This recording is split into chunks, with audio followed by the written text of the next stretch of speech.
Baiklah, pertama-tama saya akan menjelaskan tentang definisi penganggaran modal, di mana penganggaran modal tersebut atau capital budgeting adalah keseluruhan proses mulai dari perencanaan sampai dengan pengambilan keputusan untuk pengeluaran sejumlah dana atau investasi, mana jangka waktu kembalinya dana tersebut melebihi waktu 1 tahun.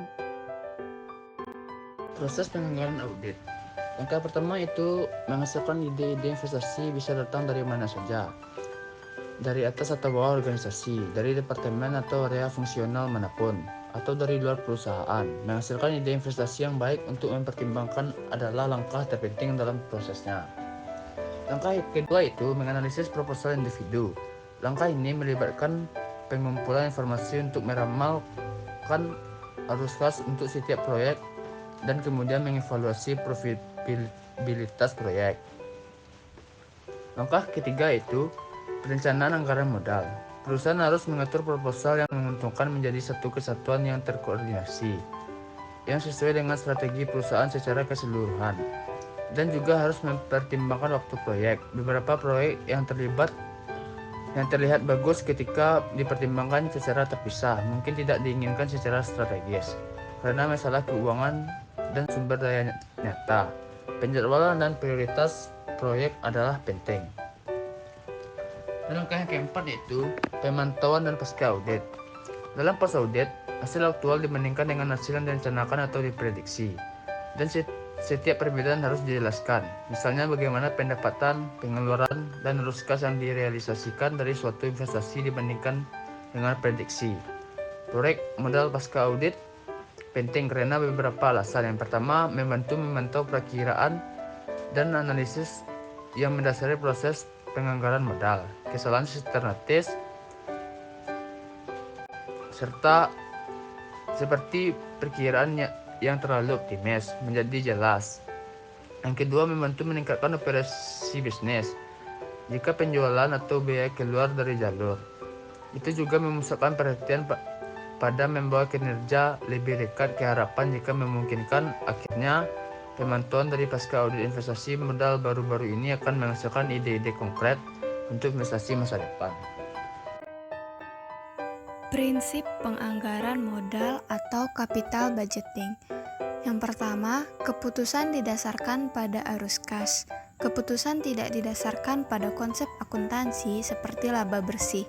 Selanjutnya, biaya dan manfaat tidak berwujud sering diabaikan karena jika nyata mereka akan menghasilkan arus kas di lain waktu.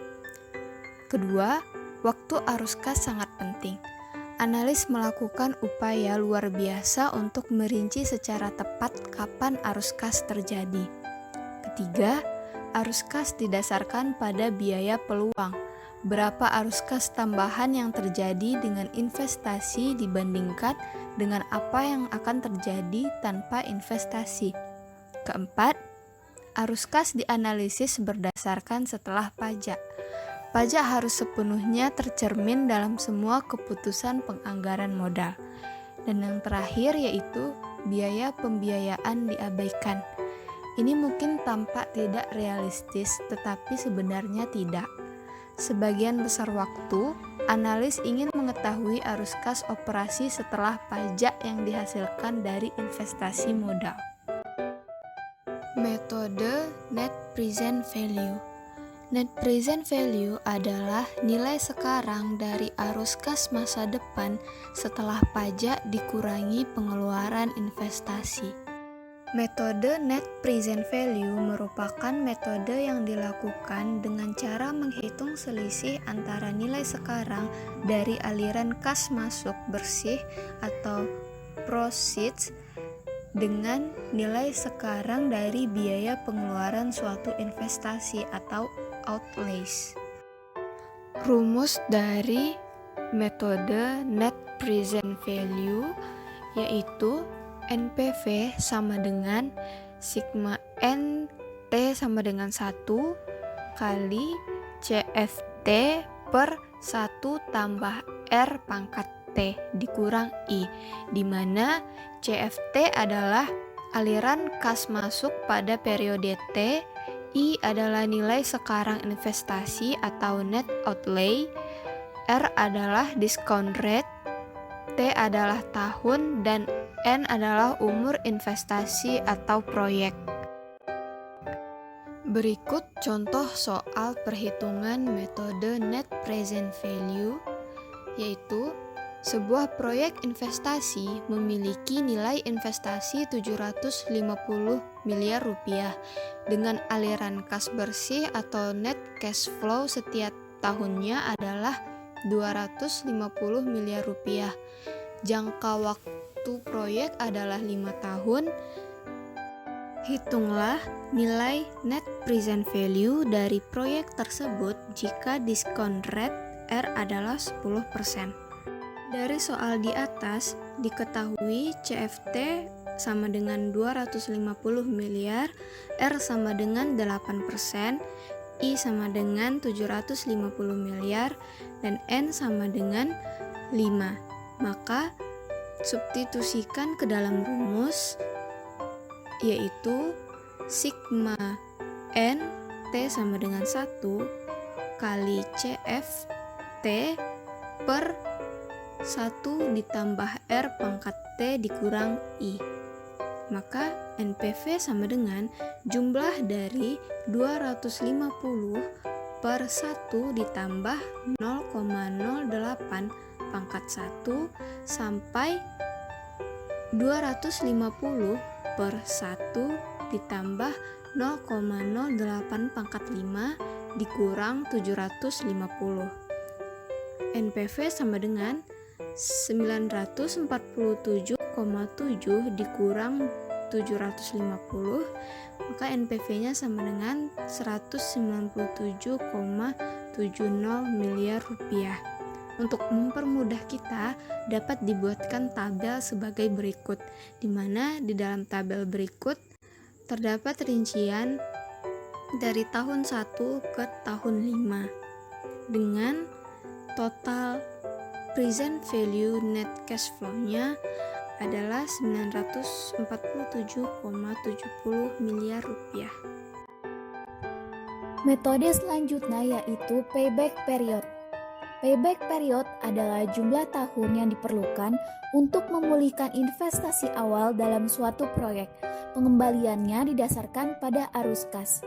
Misalnya, kita menginvestasikan 10 juta rupiah dalam suatu proyek. Nah, butuh berapa lama sih sampai kita memulihkan investasi awal tersebut sepenuhnya?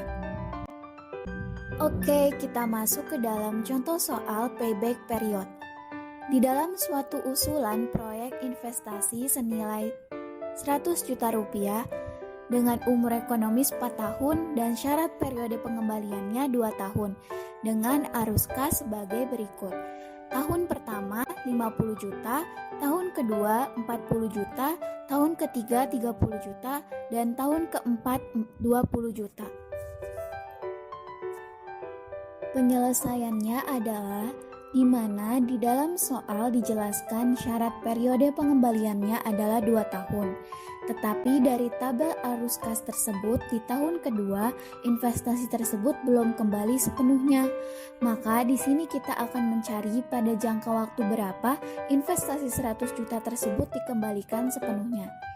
Dapat dilihat pada tabel di tahun pertama dikembalikan 50 juta, maka sisa investasi yang perlu dikembalikan adalah 50 juta. Pada tahun kedua dikembalikan 40 juta, maka sampai tahun kedua investasi dikembalikan sebesar 90 juta. Untuk mengembalikan investasi sepenuhnya tersisa 10 juta. Maka kita perlu mencari payback periodnya dengan cara 2 tahun ditambah 10 juta, di mana 10 juta tersebut adalah sisa yang perlu dikembalikan dibagi 40 juta, yaitu arus kas pada tahun kedua, lalu dikali 1 tahun, maka didapatkan investasi tersebut dapat kembali sepenuhnya pada 2 tahun 1/4 tahun ketiga atau 2 tahun 3 bulan. Pengertian diskon payback period. Diskon payback period adalah salah satu rumus payback period yang berfungsi untuk memperhitungkan nilai waktu dari uang, atau bisa disebut dengan metode mempertimbangkan time value of money.